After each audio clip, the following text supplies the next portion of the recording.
Late, Fi, you all pun tahu kan, saya ni dah 3 kali operation. Tak berapa sihat, not feeling well at all.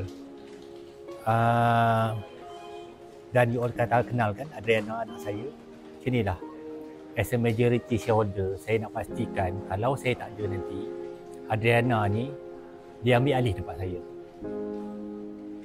Itulah harapan saya dekat awak berdua. That's a brilliant idea, Tan Sri.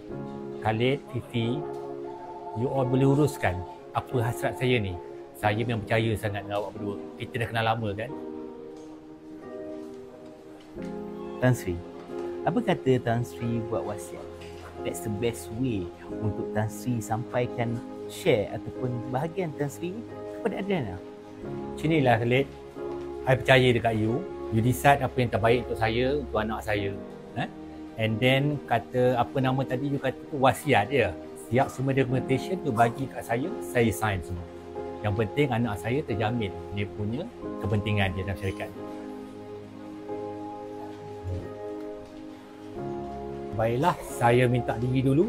Okay, Tan Sri, saya ada something nak berbincang dengan Datuk Fif sekejap. Okay, you carry on. Datuk, why you ask Tan Sri buat wasiat? Relax. Wasiat tak kuat. Kita boleh pusing, kita boleh otter benda tu. Anak dia Adriana sedang jagung je. Betul, budak mentah kan? Nanti kita cabar. Thank you Adriana datang ke office kami mengucapkan takziah lah atas pemergian arwah ayah.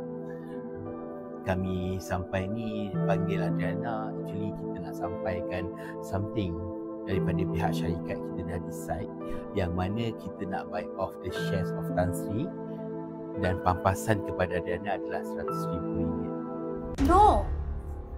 Dokumen wasiat ayah saya tulis 80% of the share diwariskan kepada saya. Both of you are just minority. Kenapa uncle nak menidakkan hak saya? Adriana, dengar sini. Uncle berdua dengan ayah kamu dah lama. Hampir 20 tahun. Jatuh bangun syarikat ni, kami bertiga yang usahakan.